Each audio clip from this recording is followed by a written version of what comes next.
Okay. క్రీస్తునందు మమ్మల్ని మిక్కిలిగా ప్రేమించిన మా ప్రియ పరలోకపు తండ్రి, మీకు వందనాలయ్యా.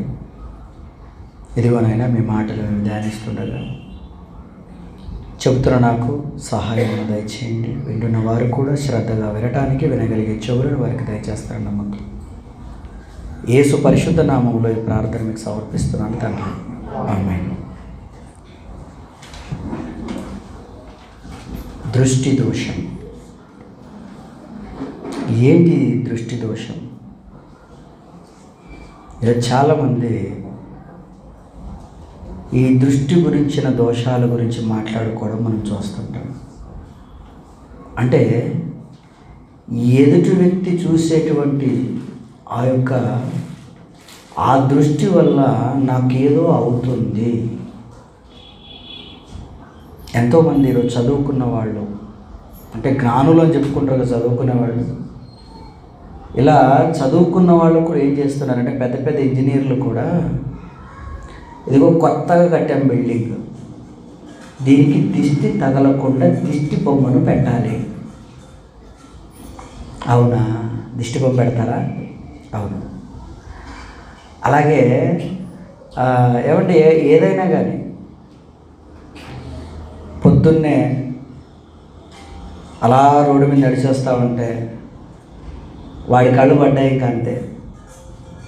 అంటే ఎవరో ఒకరు మనం చూస్తే వాడి కళ్ళు బాగోవండి, వాడు మనల్ని చూశాడు, మన సంగతి అంతే అంటాడు. మా అమ్మ చిన్నప్పుడు ఒక మాట అనేదండి, చనిపోయింది లేదు, బయట అన్నం తినేవాడిని. అంటే ఫ్రెండ్ చిన్నపిల్లగాడు మామూలు పిల్లలందరూ కలిసి బయట తింటాం కదండి. ఒరే బయట ఎందుకు తింటావు, వాళ్ళ కళ్ళు మంచివి కదా అనేదండి. అంటే ఎందుకు ఆ మాట అనేది? అందుకని ఏం చేసేదంటే, ఒరే వాడు చూపు మంచిది కాదు. అప్పుడే ఆ రోజు ఏదైనా జ్వరం వచ్చింది అనుకోండి, చూసావా నేను అప్పుడే చెప్పాను కదా నీకు అప్పుడే చెప్పాను నువ్వు బయట తినొద్దు అని. అది వచ్చి చూసింది, వాడొచ్చి చూశాడు, కండ్లు బాగలేవరా వాడివి, చెడ్డ కండ్లు అని. మనుషుల మనసుల్లో ఇది ఉందండి. నిజంగా అవతల వాళ్ళు మనల్ని చూసినప్పుడు మనకి ఏదైనా అవుతుందా?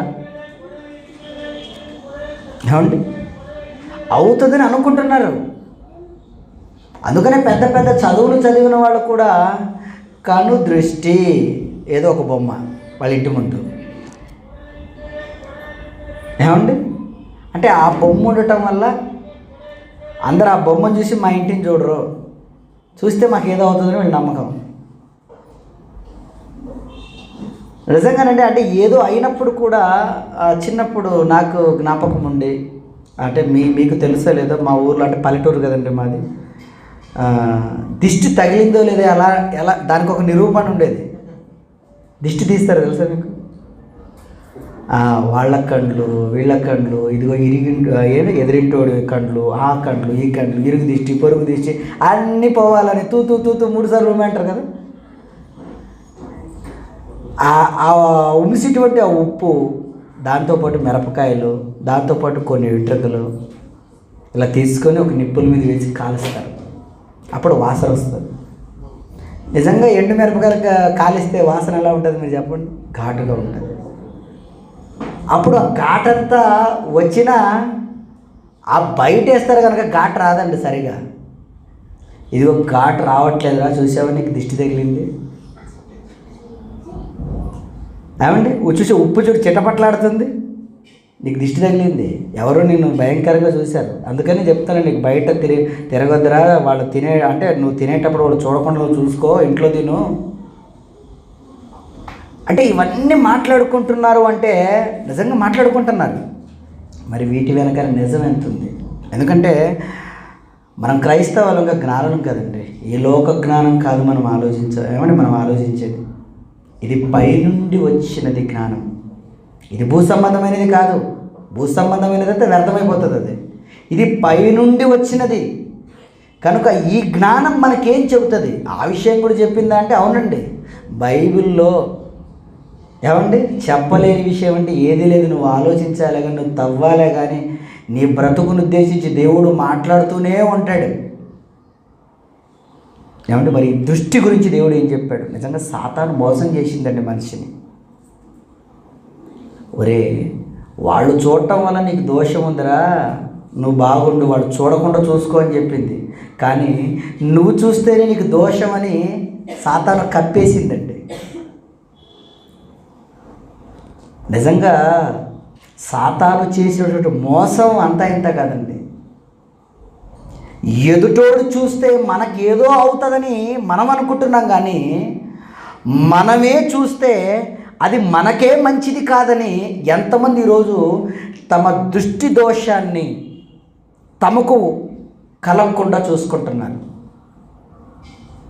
ప్రారంభంలో ఆది దంపతులు ఆదాము అవ్వలు చాలా చక్కగా ఉన్నారండి, బాగున్నారు. కానీ పండును చూసింది. అంతవరకు చాలా రోజులు చూస్తూనే ఉంది పండుని. అంతవరకు రమ్యమైనదిగా, అందమైనదిగా, వివేకనిచ్చు జ్ఞానం వంటిది కనపడలేదు ఆవిడకి. కానీ ఎవరో చెప్పుడు మాటలు విన్న తర్వాత ఆ పండు చూడడానికి అందంగా కనపడింది. సాతాను వచ్చేసాడు, ఇదిగో ఆ పండు తింటే చస్తారనుకున్నావా? చావనే చావరు. తింటే మీరు దేవతలు అయిపోతారు, మంచి చెడ్డలో తెలివి మీకు వస్తుంది, మీరు గొప్పవాళ్ళు అవుతారు అని ఎప్పుడైతే ఈ మాటలు నూరిపోసిందో అప్పుడు చూస్తుంది. అప్పుడు వేరేలా కనిపిస్తుంది. చూడండి, అంటే చూపు కూడా ఎలా ఉంటుందంటే మన ఆలోచన బట్టి చూపు ఉంటుందండి. అందరూ బాగా చూస్తారని అనుకోకండి. అందరి కళ్ళు బాగున్నాయి, అందరి చూపులు బాగున్నాయి అనుకోకండి. అంటే ఎలాంటి ఆలోచనలు ఉంటే అలాంటి ఆలోచనలతో చూస్తున్నారు. అంతవరకు అవ్వ దృష్టి పండు అది తినకూడదు, తింటే చచ్చిపోతాం. ఎప్పుడైతే చెప్పుడు మాటలు విని చూసిందో అప్పుడు పండు అందంగా కనపడటం మనం అక్కడ చూస్తుంటాం. ఆదికాండము 3వ అధ్యాయము 6వ వచనాన్ని ఒకసారి చదవండి. స్త్రీ ఆ వృక్షమును ఆహారమునకు మంచిదనియు కన్నులకు అందమైనదియు వివేకమునిచ్చు రమ్యమైనదిన యుండుట చూచినప్పుడు, చూచింది అయిపోయిందంటే మరి అంతవరకు రమ్యంగా కనపడలేదా? అయ్యో ఇది వివేకాన్ని ఇస్తుంది అంతకుముందే లేదా? తింటే చస్తారు, ఆ మాట మర్చిపోయారు. చూడండి, చూసింది. అలా చూడటం వల్ల దోషం ఎవరికండి వచ్చింది? ఆవిడ జీవితాన్ని నాశనం చేసుకోవడమే కాక తన కుటుంబాన్ని నాశనం చేసుకుంది, శాపాన్ని తెచ్చుకుంది. ఒక్క చూపు వల్ల. ఏముందిలేండి చూస్తే అనుకుంటున్నారా? ఎదుటోడి చూపు నీకు డేంజర్ అని సమాజం నేర్పింది. మన చూపు ఎంత డేంజర్ బైబిల్ చెప్తుంది. అవ్వ చూసింది, ఇప్పటికీ ఆ శిక్షను అనుభవిస్తున్నామా లేదా మీరు చెప్పండి. ఒక్క చూపే కదండి, ఆ చూపు ఎంత దోషం పెట్టిందో ఒకసారి ఆలోచించాలి ప్రియులారా. శాపాన్ని తెచ్చిపెట్టింది ఆ చూపు ఆవిడికి. అంటే దృష్టి అలా నువ్వు చూడటం వల్ల నీకేమైపోయింది? దోషం వచ్చేసింది. ఎవరికో కాదు, నీకేనమ్మా. ఎవరికో దోషం ఇస్తుందని మనం అనుకుంటే ఎలా? ఆవిడ కుటుంబాన్ని నాశనం చేసి, ఏమండి ఈరోజు ప్రపంచం కూడా శాపం గురయ్యింది అంటే ఇదిగో ఆవిడ చూసిన చూపే అని చెప్పటంలో ఎలాంటి సందేహం కూడా లేదు. అలా చరిత్రలో ముందుకు వెళితే ఇంకొక ఆవిడ కనపడుతుంది మనకు. ఏమండి చూడండి, ఇంకా అలాగే 16వ అధ్యాయానికి రండి. ఆదికాండం 16వ అధ్యాయము 5వ వచనంలో, అప్పుడు శారాయి, నా ఉసురు నీకు తగులును, నేనే నా దాసిని నీ కౌగిట నీకిచ్చిన తరువాత తాను గర్భవతినైనని తెలుసుకొనినప్పుడు నేను దాని దృష్టికి నీచమైన దానినైతిని. చూడండి, ఎవరి దృష్టికి నీచంగా కనపడుతుంది ఇప్పుడు ఈ శారాయి? శారమ్మ తన దాసి ఆగారు దృష్టికి, అంటే ఆగారు ఎలా చూస్తుంది శారమ్మను? ఏ దానికి పిల్లలు లేరు, గొడ్డు. ఒకప్పుడు దీని స్థితి ఎలాంటిది? హాగారు స్థితి పని మనిషి అండి, దాసి అయినటువంటి ఈవిడకి ఆ హోదా కల్పించింది ఆవిడే, ఆ స్థితిని కల్పించింది శారమ్మ. ఏమండి మీరు చేసుకోండి, మనకు పిల్లలు పుడతారు ఈ ఆగారం వలన, ఆయన చేసుకోండి అంటే పాపం చేసుకున్న తర్వాత ఆగారు ప్రెగ్నెంట్ అయిపోయింది. ఎప్పుడైతే ప్రెగ్నెంట్ అయిపోయిందో కొమ్ములు మొలిచేసారండు, దృష్టి మారిపోయింది. అంతవరకు యజమానురాలులాగా కనపడేది ఎప్పుడైతే ప్రెగ్నెంట్ అయిపోయిందో నీచమైనదిగా కనపడిందట. చూడండి, అంటే దృష్టిలో కూడా రకరకాలు ఉంటాయి. అవునండి, ఉంటాయండి. చూపుల్లో కూడా రకాలు. చిన్న చూపు చూసిందన్నమాట. చాలామంది చూపులు ఎలా ఉంటాయి చెప్పండి? ఒక్కొక్కరు ఒక్కొక్క స్టేజ్లో చూస్తారు. ఇతన్ని ఈ కోణంలోనే చూడాలి, ఇతన్ని ఇలాగే చూడాలి. దగ్గర కొంతమంది అంటుంటారు, ఇది వీడు చూడండి ముఖం చూసి బొట్టు పెడుతున్నాడు.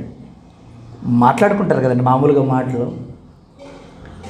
కన్నడలో అయితే ముఖం నోడి ఏనో అంటారు, మొళ ಆಗ್ತಾ ఇదనేమో అంటారు. అంటే ముఖం చూసి, అంటే ఆవిడని చూసిన వెంటనే ఆవిడికి ఇదే నా యజమానులను పేరుకుంది, కానీ దీనికి ఎలాంటి యోగ్యత లేదు, తల్లి అయ్యే యోగ్యత లేదు, నీచంగా కనపడింది, చూసింది. అంతటితో ఆవిడ స్థితిగతులు మారిపోయాయి. ఎవరివి? హాగర్వి. నీచంగా చూసినందుకు యజమానురాలైన హాగర్ పరిస్థితి మారిపోలేదు. ఏమండి? కాదు శారమ్మ పరిస్థితి మారిపోలేదు. ఎవరి స్థితి మారిపోయిందంటే హాగర్ స్థితి. ఇదిగోండి అది నీచంగా చూస్తుంది, దాన్ని వెళ్ళగొట్టండి. నేను వెళ్ళగొట్టలేనమ్మ తల్లి, నువ్వు అది చూసుకోండి.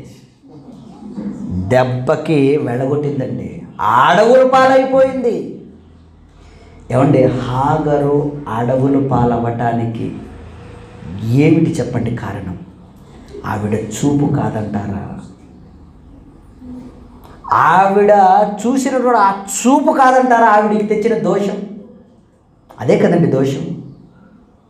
ఆవిడ అలా కనుక చూడకపోయింటే పరిస్థితులు ఎలా ఉండేవో. ఏమైంది అనుకుని చూసేసింది, నీచంగా చూసింది. ఆవిడ స్థితి మారిపోయింది, అడవులు పాలైపోయింది. అప్పటి నుంచి ఇప్పటి వరకు ఇంకా ఆవిడ సంతతికి ఈవిడ సంతతికి గొడవలు. అంతే కదండి. హాగారు సంతతి ఇష్మాయేలు, ఆ సంతతికి ఏమంటే ఇస్సాకు సంతతి, అంటే యేసుక్రీస్తు శిష్యులు, ఏమంటే ఆయన సంతతి ఇశ్రాయేలులకు, ఇస్సాకు నుంచి వచ్చిన సంతతికి ఇప్పటికీ ఉందా పోరు? ప్రారంభం ఏంటి? చూపయ్యా. చూపు అంటే చిన్నగా ఉంది మనకి, ఎలా పడితే అలా చూసేస్తున్నాం. కానీ ఆ చూపు మనం కనుక సరి చేసుకోలేకపోతే దానివల్ల ఎంత ఎఫెక్ట్ ఉందో బైబిల్ మాత్రమే దాన్ని చెప్పేదండి. హాగరు చూసినటువంటి ఆ చూపు ఆవిడ జీవితాన్ని నాశనం చేసింది. ఆవిడ జీవితానే కాదు, తన వంశం, తన కుటుంబంలో నుంచి ఎంతమంది అయితే వచ్చారో ఆ జనాంగం ఇప్పటికీ నరకానికి వెళ్ళిపోతున్నారు. అది ఆవిడ తెచ్చిన దోషం కాదంటారా? ఆవిడ కనులు తెచ్చిన దోషం కాదంటారా? మీరు చెప్పండి. అలాగే చరిత్రలో కూడా ఇంకా ముందుకు వెళ్ళిపోతే లోతు గారి భార్య, ఆవిడేం చేసింది? వెనక తిరిగి చూసిందట. 19వ అధ్యాయం 26వ వచనం, ఆదికాండము 19వ అధ్యాయము 26వ వచనంలో, అయితే లోతు భార్య అతని వెనక నుండి తిరిగి చూచి ఉప్పు స్తంభమాయను. ఆవిడ కూడా ఎలాంటి పరిస్థితిని తెచ్చుకుందండి. దేవదూతలు వచ్చి, ఇదిగో మీరు వెళ్ళిపోండి, పట్టడం నాశనం అయిపోతుంది. వాళ్ళు తడువు చేశారు, అయినా కానీ దేవుడు వారి యందు కనికర పడుట వలన చేతులు పట్టుకొని లాక్కొని వెళ్ళిపోయారండి ఊరి బయటకి. ఎంత ధన్యత అంటే ప్రియులారా, అక్కడ ఆవిడకు అక్కడుంటే చస్తారు. వీళ్ళు దేవుడు పొమ్మన్నా పోవట్లేదు, దేవుడే కనికరపడి దేవదూతలతో చేతులు పట్టుకొని మరి వెళ్ళి ఊరు బయట వదిలేస్తే, వెనకకు తిరగకుండా మీరు వెళ్ళిపోండి అని చెప్తే ఇంకేముందిలే, నేను సేఫ్ జోన్లో ఉన్నాను, దేవదూతలే నా చేయి పట్టుకున్నారు, ఇంకా ఊరు బయట వదిలేసి వచ్చేసారు, ఇక నేను వెనక తిరిగి చూడొచ్చు అనుకుంది ఈవిడ. చూసేసింది, ప్రాణాన్ని పోగొట్టుకుంది, ఉప్పు స్తంభం అయిపోయింది. యేసుక్రీస్తు అంటాడు, లోతు భార్యను మీరు జ్ఞాపకం చేసుకు. ఈరోజు నేను కూడా దేవుడు నన్ను పట్టేసుకున్నాడు, ఆయన చేతి కింద దీన మనస్కుడే నేను ఉన్నాను, రక్షణలోనికి వచ్చేసాను, నేను కూడా ఇక పరలోకానికి వెళ్ళిపోతాను అనుకుంటున్నారా? వెనక తిరిగి చూస్తున్నామేమో చూసుకో. చేతులు పట్టేసుకున్న తర్వాత కూడా ఆవిడ వెనక తిరిగి చచ్చిపోయింది, లాక్కొని వెళ్ళిపోయారు. ఎంత గొప్ప స్థితి అండి ఆవిడకున్న స్థితి, మీరు చెప్పండి, ఎంత గొప్ప భాగ్యం. ఊరు దాటించినా కూడా వెనక్కి తిరిగింది అవ్వ. ఎవరు? లోతు భార్య అండి. అలా తిరిగి చచ్చిపోయిందంటే మరి మీరు, మనల్ని కూడా ఈరోజు దేవుడు తన చేతులు మన చేతులు పట్టుకొని రక్షణలో తీసుకుని వచ్చాడు. వచ్చేసేపులే సేఫ్గా ఉన్నాం అనుకోకండి, మళ్ళీ మన పాత జీవితాన్ని చూసామా, అంతే అంతే సంగతులు. ఏమండి, ఎందుకు జ్ఞాపకం చేసుకోమన్నాడు మీరు చెప్పండి? క్రీస్తు ఆవిళ్ళ మీరు కనుక చూస్తే మీ చూపు మీ జీవితాన్నే మార్చేస్తుంది, మీ చూపు మీకు దోషాన్ని తెచ్చిపెడుతుంది. చూసింది ఆవిడ, చచ్చిపోయిందండి. ఏమండి, ఎంతమంది తమ దృష్టిని తాము సరిచేసుకొని బ్రతుకుతున్నారు. ఇలాంటి నగ్న సత్యాలు ఆలోచించి చూపులు సరిచేసుకొని దృష్టిని సరైన క్రమములోనే పెట్టుకొని బ్రతుకుతామని దేవుడు ఈ విషయాలను రాపిస్తే, సాతాను ఏం చేశాడో తెలుసా? మీ చూపు కాదరా బాగుండవలసింది, అవతులోడు చూపు. వాడు చూడు ఎలా చూస్తారండి, వాడు చూపు బాగోలేదురా, వాళ్ళ దిష్టి తగులుతుంది, నీకు చెడు జరుగుతుంది, నువ్వు చూసుకో, దిష్టి, అది ఇది, ఆ బొమ్మ పెట్టు, ఇది పెట్టు అని మొత్తం మనల్ని కన్ఫ్యూజ్ చేసి మన దృష్టిని చెడుపుకునేలా మనల్ని చేసేసాడండి. ఎవరు? సాతానండి. అందుకని బైబిల్లో దేవుడు ఇలాంటి విషయాలు కోకొల్లలు రాయించాడండి. తమ చూపు ద్వారా తమ జీవితాలను, తమ కుటుంబాలను నాశనం చేసుకున్న వాళ్ళ చరిత్రలు కోకొల్లలు ఉన్నాయి బైబిల్లో.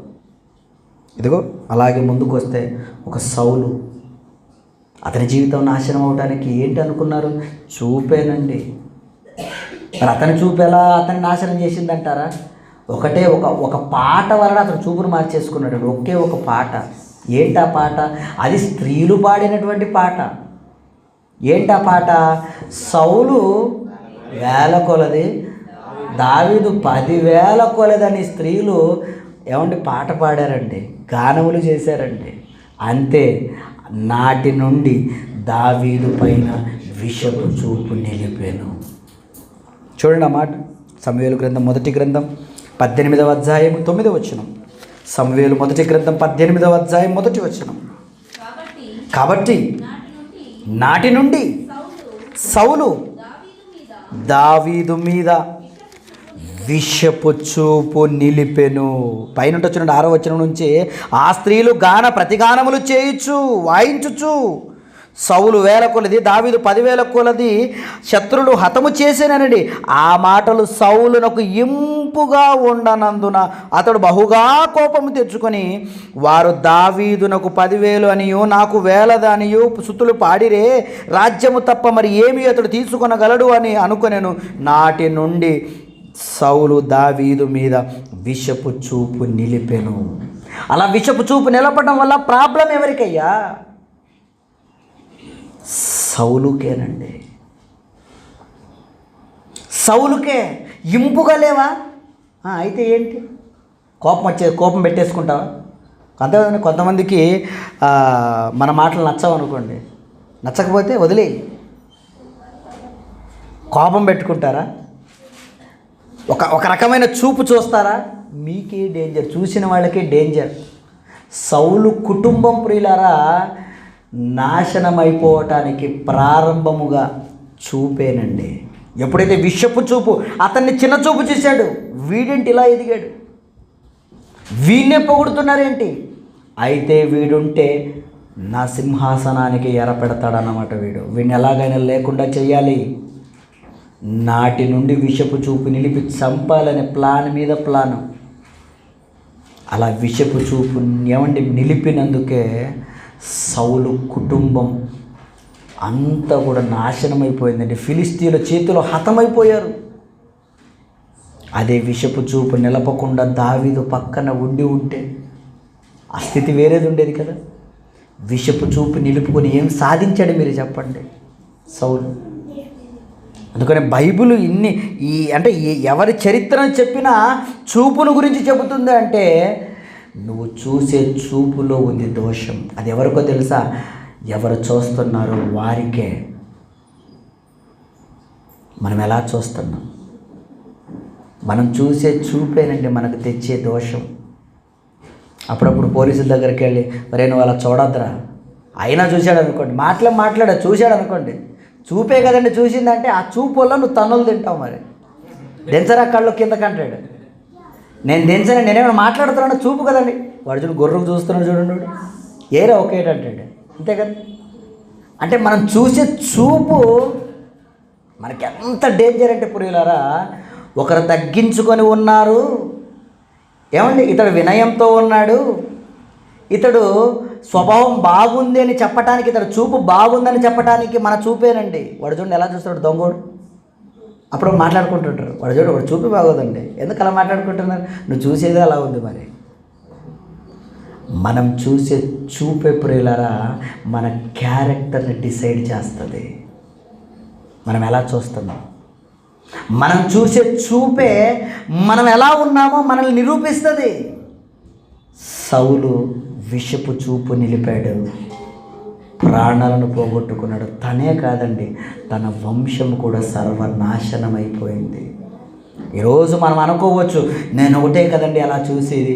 నువ్వు చూసే చూపు వల్ల నీ కొడుకు, నీ కుమార్తె, నీ కుటుంబం చనిపోవచ్చు. చూసుకో. నేను ఒక్కడే కదండి చూసేదంటే దాని ఎఫెక్ట్ వంశాల మీద పడింది. బైబిల్ చెప్పింది ఆ చూపు ఎఫెక్టు ఎంతమంది మీద పడింది? కుటుంబాల మీద పడిందండి, వంశాల మీద పడిందండి. ఎవరండి చూపును సరి చేసుకునేవాళ్ళు? ఎవరండి ఈ చూపు వల్ల నాకు దోషం ఉందని సరి చేసుకుని బ్రతికే వాళ్ళు ఎంతమంది చెప్పండి? అందుకని దేవుడు అంటాడు, నాయనా నీకు ఉండకూడదు చూపు, నీకు చూపు ఎలాంటి చూపు ఉండాలి తెలుసా? మంచి చూపు ఉండాలి నీకు, బాగా మంచి దృష్టితో నువ్వు చూడాలి. అహంకార చూపు ఉంటుంది కొంతమందికి. కీర్తనల గ్రంథము 101వ కీర్తన 5వ మాటను ఒకసారి చదువుకుందాం చూడండి.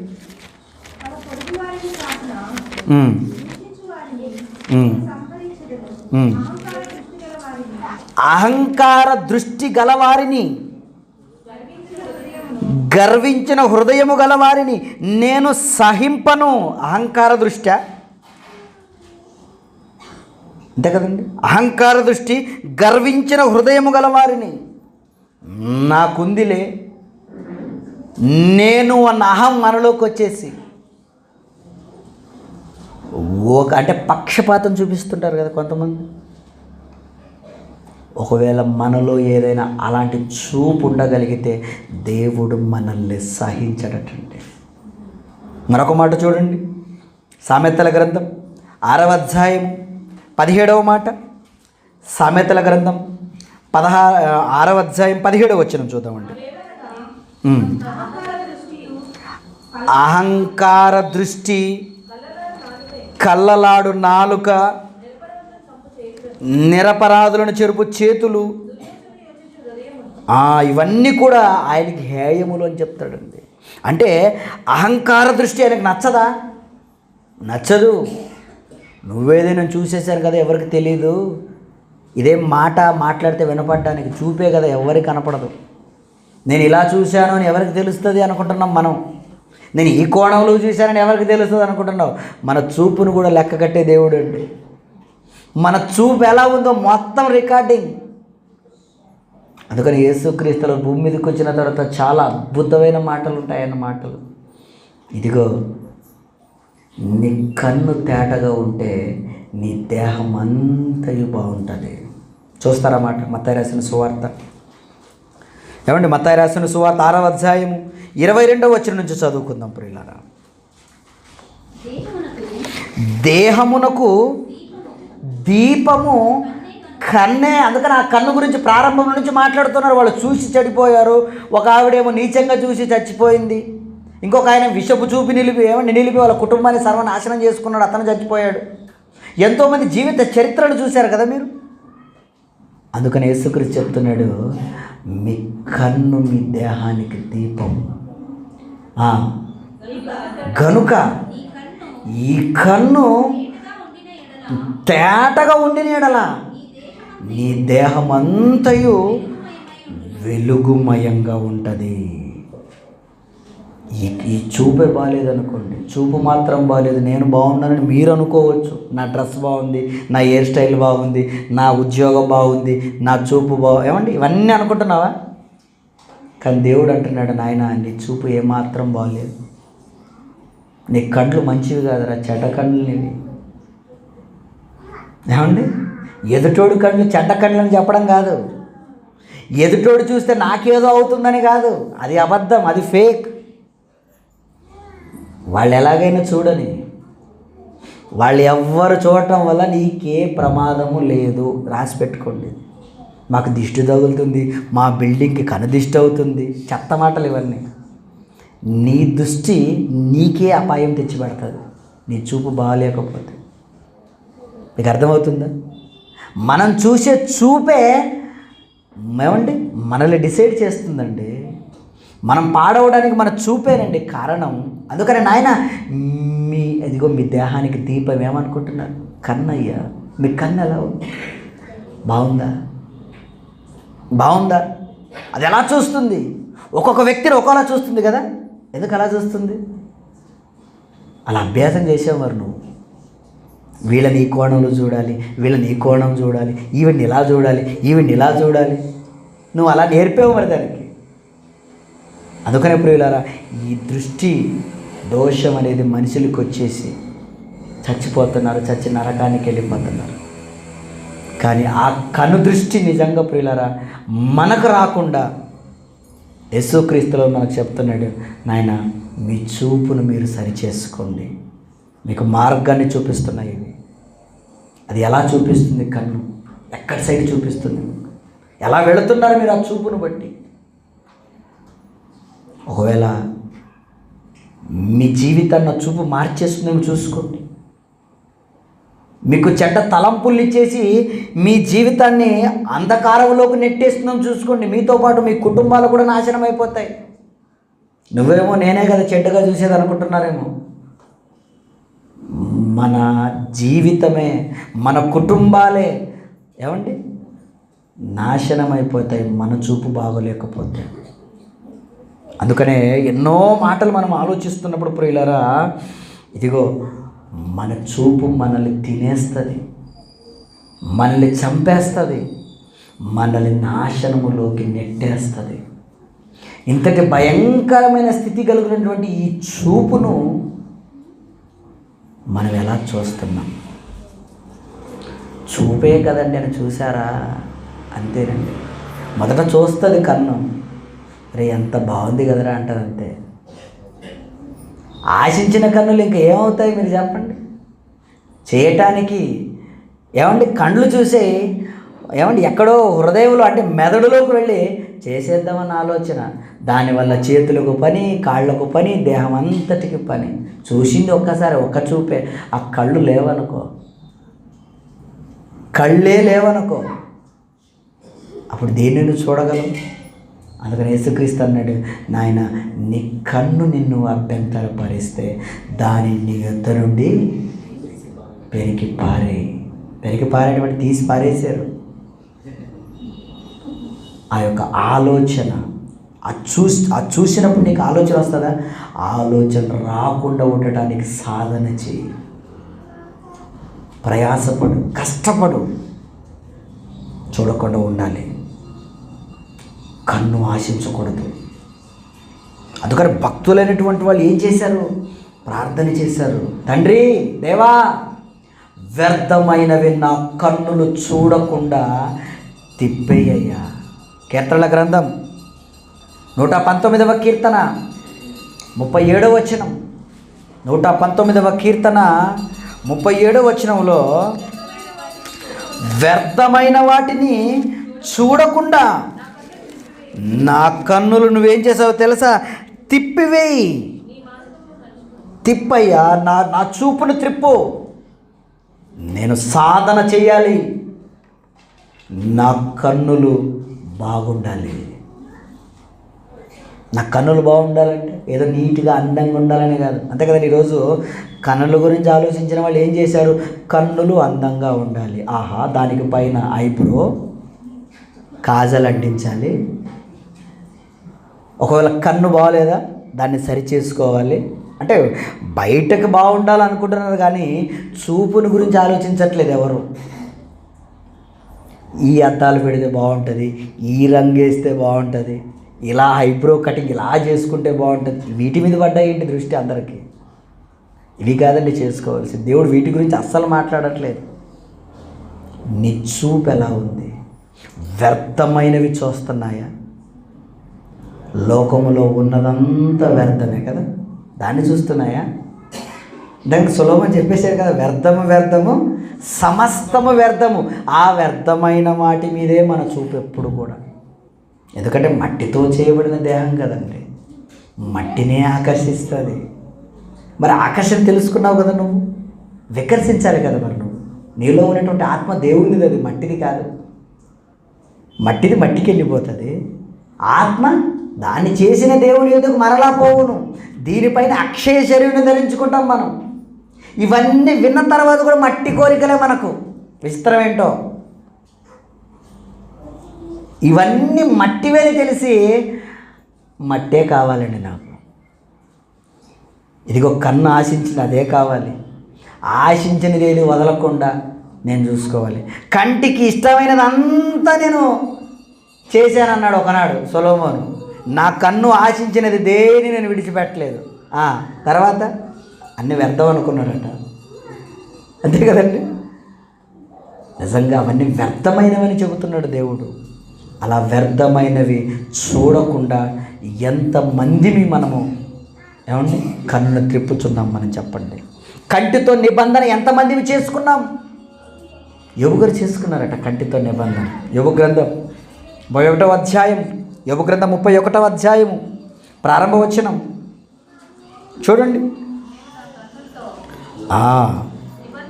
నేను నా కన్నులతో నిబంధన చేసుకున్నావురా ఏమండి? ఇదిగో నా కన్ను ఇక్కడి నుంచి గర్వపు దృష్టి కానీ, నీచమైన దృష్టి కానీ, ఒకరిని అలా చూడటం, ఒకరిని ఇలా చూడటం, నాకు ఉందని ఒకరికి లేదని తారతమ్యాలు ఏమండి, లేదా స్త్రీని లేదా ఉద్యోగాన్ని, ఇవన్నీ చూపులు కదండి. ఒక్కొక్కరు ఒక కోణంలో చూడటం. వ్యర్థమైన వాటిని నా కన్నులు ఏమైనా చూస్తున్నాయా? అయితే నిబంధన చేసుకుంటాను నేను. ఇతనైతే కంటికి ఎలాంటి నిబంధన చేసుకున్నాడట? నా కన్నులతో నిబంధన చేసుకుంటుని, నేను కన్యకను ఎలా చూస్తాను, నేను కంటితో నేను నిబంధన చేసుకున్నాను. ఇదిగో నా భార్య తప్పితే నాకు ఇక వేరే వాళ్ళతో సంబంధాలు నాకు లేవు, శారీరక సంబంధం. నేను ఆ కోణంతో కన్యకను ఎలా చూస్తాను? నేను నా కంటితో నిబంధన చేసుకున్నాను. ఒకవేళ చూస్తే కింద మాట్లాడుతూ అలా కింద మాటల్లోకి వెళ్ళిపోతే, నేను ఇతరులు ఒకవేళ ఈ చూపుతో నేను చూస్తే, కింద మాట్లాడతాడు చూడండి అక్కడ ఎన్నో వచ్చినామంటే 10వ వచనం చదవండి, 9వ వచనం నుంచి. నేను హృదయమున పరస్త్రీని మోహించిన ఎడల. ఎలా మోహిస్తాడు?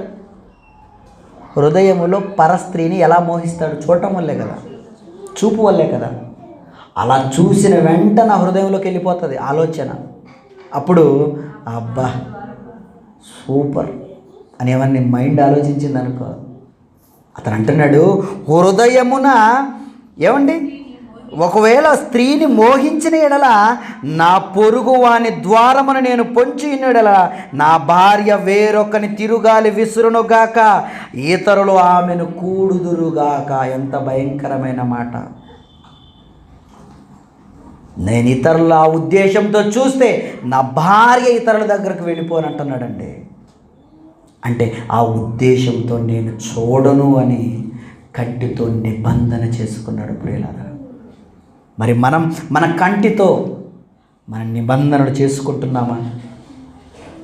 నిబంధన చేసుకోవాలి, లేకపోతే నీకుంది దోషం, నీ కుటుంబానికి ఉంది దోషం, నీ వంశానికి ఉంది దోషం. నీ చూపు వల్లేనయ్యా దోషం ఉండేది, ఎవరో చూపు వల్ల కాదు. అందుకనే దేవుడు ఎన్ని మాటలు రాయించాడు మీరు చెప్పండి. కీర్తనల గ్రంథం 25వ కీర్తన 15వ మాట. కీర్తనల గ్రంథము 25వ కీర్తన 15వ మాట. నా కనుదృష్టి ఎల్లప్పుడూ యెహోవా వైపుకే తిరిగి ఉన్నది. నేను ఎప్పుడు కూడా దేవుని వైపే చూస్తున్నాను, దేవుణ్ణే నేను చూస్తున్నాను. ఎందుకు దేవుని చూడాలి?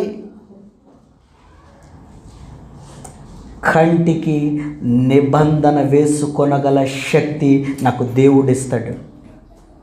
ఆ నిబంధనను ఎలా వేసుకోవాలో దారి చూపిస్తాడు. అందుకనే దేవుడు ఎన్నో మాటలు ప్రియులారా, ఎలాంటి మాటలు మాట్లాడతాడు ఆయన? ప్రకటన గ్రంథము 3వ అధ్యాయము, ప్రకటన గ్రంథము 3వ అధ్యాయము 18వ వచనము. ఆయన ఎలా మాట్లాడతాడు చూడండి. ప్రకటన గ్రంథము 3వ అధ్యాయము 18వ వచనం చదువుతున్నారా?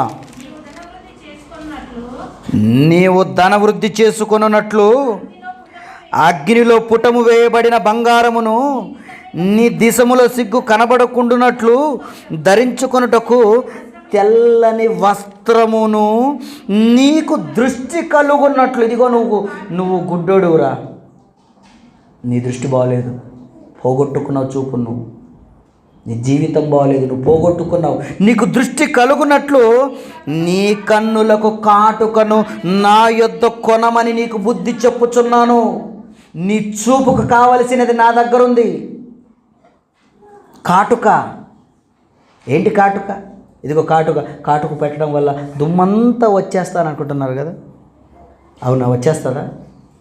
ఆ కాటు మీద పడిపోయారు అందరూ, వాటి మీద పడిపోయారు అందరూ. ఇక్కడ కాటుక గురించి చెప్పట్లేదు. ఏమండి? ఆయన ఇచ్చేటువంటి కాటుక ఏంటో తెలుసా? ఆయన మాటలు ప్రియులారా. నా దగ్గర వచ్చి కొనుక్కోండి అంటున్నాడు, నా యొద్ద కొనమని చెప్తున్నాడు. ఎందుకు? ఏముంది ఆయన దగ్గర కొనడానికి? ఆయన మాటలు. ఆయన అంటాడు, ఇదిగో జ్ఞానము నా దగ్గర ఉంది, మీ సంపాదన అంత ఇచ్చి కొనుక్కోండి దీన్ని. ఏంటిదా జ్ఞానం? సామెతల గ్రంథంలో మాట్లాడతాడు కదండి. తీయండి ఒకసారి సామెతల గ్రంథము. ఏమండి? సామెతల గ్రంథము ఎక్కడ చూస్తే 4వ అధ్యాయము, సామెతల గ్రంథం 4వ అధ్యాయము 7వ వచనం చదవండి ఒకసారి. జ్ఞానము సంపాదించుకొనుటయే జ్ఞానముకు ముఖ్యాంశము, నీ సంపాదనంతా ఇచ్చి బుద్ధి సంపాదించుకో. నీ సంపాదనంతా ఇచ్చి అంటే నువ్వు కొనుక్కో అంటున్నాడు. జ్ఞానము కొనుక్కో. అక్కడేమో ప్రకటన గ్రంథంలో కాటుకను నా యొద్ద కొను. జ్ఞానమును కాటుకతో పోల్చాడా? అవునండి. ఆ జ్ఞానము ఎవరో తెలుసా? బుద్ధి, జ్ఞానము, సర్వ సంపదలు క్రీస్తులో ఉన్నాయి. ఎవరిలో ఉన్నాయి? క్రీస్తులో. కొరింథీకి పత్రిక రాస్తూ కూడా పౌలు గారు మాట్లాడతాడు, ఇదిగో ఆయన యూదులకు ఆటంకంగా ఉన్నాడు, యూదులకేమి గ్రీసు దేశస్థులకేమి క్రీస్తు దేవుని శక్తి, దేవుని జ్ఞానము. ఎవరు దేవుని జ్ఞానం? క్రీస్తు అండి. ఆ దేవుని జ్ఞానం మనము కొనుక్కోవాలట. కొనుక్కుంటున్నా? మీరు సంపాదించుకుంటున్నారా దాన్ని సంపాదించుకోవటానికి మీ యావదాస్తినైనా ఇచ్చేయండి. అది కొనుక్కోం. మనం సరుకులు కొంటాం. ఏమండి? శరీరానికి సంబంధించి అన్నీ మనం కొనుక్కుంటాం.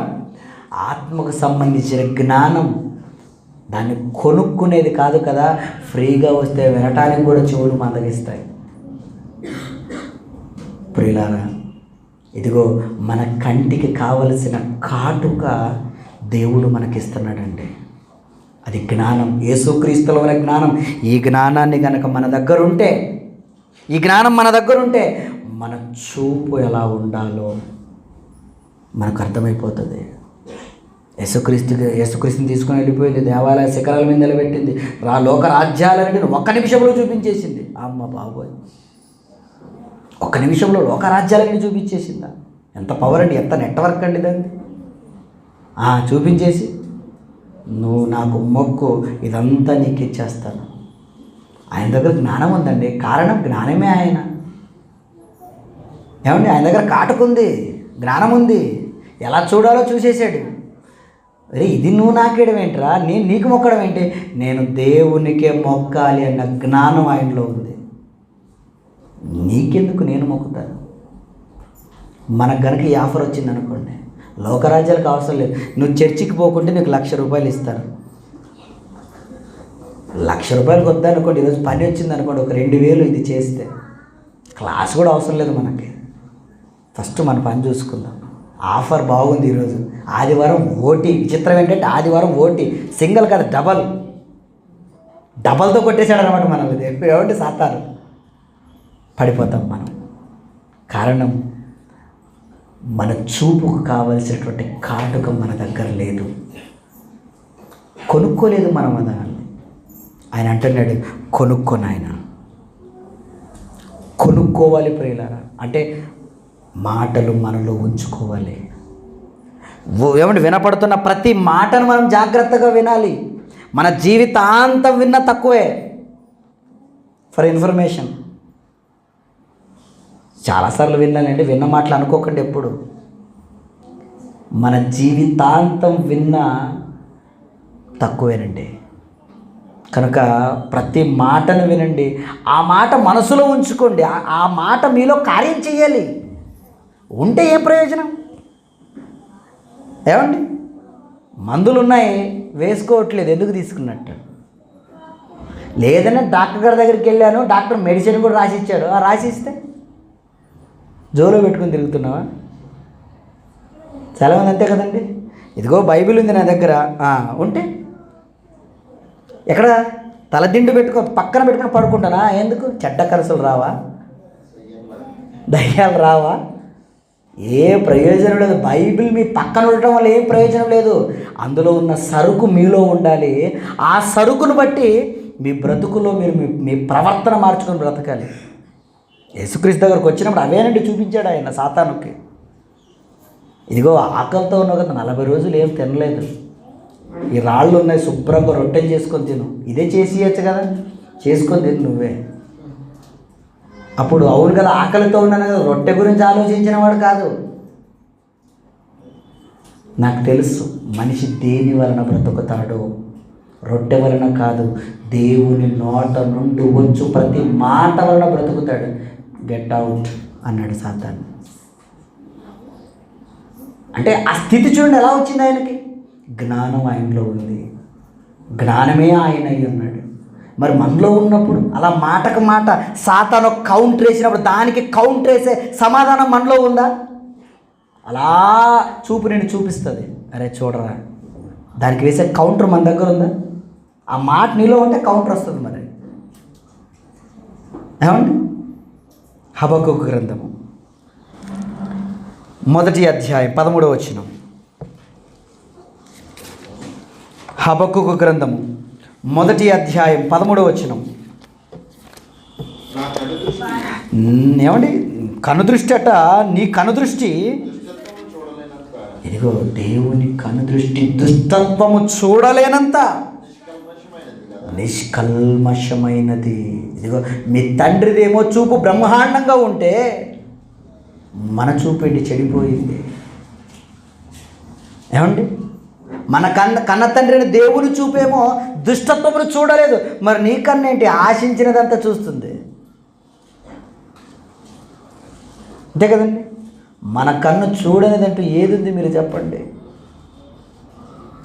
కనుక ప్రియులారా, ఈ మాటలన్నీ ఆలోచించిన మనం మన దృష్టిని మనం సరిచేసుకోవాలి. ఒకవేళ మన చూపు బాలేదా, నీ జీవితాన్ని అతలాకుతలం చేసేస్తుంది ప్రియులారా. కన్నే కదా, చూస్తే ఏమైంది కదా అనుకుంటున్నారేమో, మిమ్మల్ని చంపేస్తుంది. నిబంధన చేసుకోండి.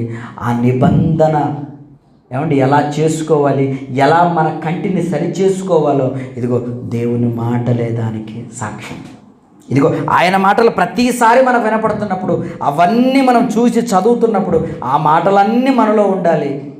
అప్పుడు ఒరే నీ చూపు ఇలాంటి వాళ్ళ దగ్గర ఎలా ఉండాలి, నువ్వు వేషాలు వేసేవాడుగా ఉండకూడదు, నీ చూపు నిష్కల్మషమైనదిగా ఉండాలి. ఇది ఎందుకంటే నీ తండ్రి చూపు ఎలా ఉంది, దుష్టత్వం చూడదు. మరి నీ కన్నేంటి అలా చూస్తుంది అంటే నీకు ఆయన చూపు లేదు, నువ్వు చూపును పోగొట్టుకున్నావు, నువ్వు గుడ్డోడుగా ఉన్నావు. కనుక చూపు పొందుకో. దేవుని దగ్గర ఉంది అది కాటుక, చూసే కాటుక, కంటిలో మలినం తీసే కాటుక. కొనమంటున్నాడు ఆయన, కొనుక్కుంటున్నాం మనం ఏమండి. కనుక ప్రియులారా, ఈ మాటలు కొనవన్నా దేవుడు మనకు ఫ్రీగా ఇచ్చేస్తున్నాడు. కొనే స్థితిలో ఏముంది మీరు చెప్పండి? ఒకవేళ ఇవే కనుక కొనే స్థితిలో ఉంటే మనం కొనేవాళ్ళమా? దేవుని ప్రేమ ఎంత గొప్పదండి. మన జీవితాల్లో మార్చేసుకోవటానికి, మన జీవితాలు సరిచేసుకోవడానికి ఎన్ని అద్భుతమైన అవకాశాలను మనకి ఇస్తున్నాడు. అయినా సరే నిమ్మకు నీరెత్తినట్లుగా మనం ఉన్నాం. కేవలం విని బయటకు పోయిన తర్వాత విడిచిపెట్టే వాళ్ళంగా ఉన్నాం, కానీ నిజంగా ఆ మాటలు బట్టి బ్రతికే వాళ్ళంగా మనం లేము. కనుక ప్రియులారా, ఇక నుంచి అయినా ఈ మాటలు వినటువంటి మన చూపును మనం సరిచేసుకుందాం. మన చూపు వల్ల మనకే ప్రమాదం ఉంది, దోషం ఎవరికి ఉంది? మనకే ఉంది. ఎదుటి వాళ్ళు మనల్ని ఎలాగైనా చూడని, డోంట్ కేర్, మీరు పట్టించుకోకండి. మీ చూపు ఎలా ఉంది? మీ కంటిలో ఇంత పెట్టుకొని అంటాడు క్రీస్తు, మీ కంటిలో దూలం ఉండగా ఎదుటివాని కంటిలో నలసు వెతుకుటయ్యేలా. ఏంట్రా అలా చేస్తారా? కాదు కదా. కనుక మన కన్ను ఎలా ఉందో అదే మనల్ని డిసైడ్ చేస్తుంది. కనుక కంటిని సరిచేసుకొని దోషం తెచ్చుకోకుండా ఆయన యందు భయభక్తులు కలిగి బ్రతకాలని, జ్ఞానాన్ని మనం సంపాదించుకోవాలని, జ్ఞానాన్ని కొనుక్కోవాలని, ఆ జ్ఞానమే మన కంటిని శుభ్రం చేస్తుందని ఈ మాటలు చెప్తూ ముగిస్తున్నాను. ప్రార్థన చేసుకుందాం. మమ్మల్ని ఎంతగానో ప్రేమించిన మా ప్రియ పరలోకపు తండ్రి, మీకు వందనాలయ్యా. ఇదిగోనైనా దృష్టి దోషం నిజంగా సమాజం ఎవరో చూస్తే మాకేదో అవుతుంది, మాకేదో దిష్టి తగులుతుంది అనుకుంటున్నారు, కానీ అవన్నీ తప్పుడు నమ్మకాలు, మూఢనమ్మకాలు, అంధవిశ్వాసాలు. నిజంగా జ్ఞానాన్ని వింటున్నాను మేము, నేర్చుకుంటున్నాం మేము. ఎంత గొప్ప ధన్యులమయ్యా. ఇదిగో మా చూపు బాగాలేకపోతే అది మాకు దోషం తెచ్చిపెడుతుంది. ఇదిగో ఈ మాటలన్నీ విన్నారు నాయన, విన్న మాటలు ఏ ఒక్కటి కూడా నిష్ప్రయోజనం చేసుకోకుండా వాటి ఎడల ఆలోచన కలిగి మమ్మల్ని మేము సరిచేసుకొని నాయన బ్రతకటానికి, నిజంగా సంసిద్ధులై బ్రతకటానికి, దినదినం మేము మారిపోవటానికి, మమ్మల్ని మేము సాధకము చేసుకోవడానికి కావలసిన సహాయం దయచేయండి. విన్న మాటలు ఏ ఒక్కరు కూడా నిష్ప్రయోజనం చేసుకోకుండా గొప్పగా ఫలింపచేయాలి మాటలు. అలా వాళ్ళని దీవించండి. ఇదిగోనైనా సంఘ కాపరిగానే జ్ఞాపకం చేసుకోండి. మీ మాటలు వినిపిస్తున్నారు, నిష్ప్రయోజనం కాకుండా సంఘస్థులంతానైనా మరి ప్రయోజనం తెచ్చిపెట్టేవారుగా ఉండటానికి కావలసిన సహాయమును దయచేయండి. వారి కుటుంబాలను దీవించండి. మంచి ఆరోగ్యాలను, మంచి ఆయుష్యులు ఇవ్వండి. సంఘ కాపరికి, వారి కుటుంబానికి, సంఘస్థులకును, వారి కుటుంబాలకును మీ తోడు, మీ దీవెనివ్వండి. మేమందరము నాయన మీ యొక్క మార్గంలో, మీరు మాకు ఒక మార్గాన్ని చూపించారు. ఆ మార్గం క్రీస్తు. ఆ మార్గంలో నాయన మా ఇంటిని మేము బండ మీద కట్టుకుని పోలిన వారిగా మేము ఉండాలి నాయన. అలా మమ్మల్ని మేము సరిచేసుకొని గొప్పగా బ్రతకటానికి కృప చూపిస్తారని నమ్ముతూ మమ్మల్ని మీ చేతులకు అప్పగించుకుంటాం. యేసుక్రీస్తు నామములో ఈ ప్రార్థన మీకు సమర్పిస్తున్నాను తండ్రి. ఆమేన్. ఓకే, అందరికీ వందనాలండి.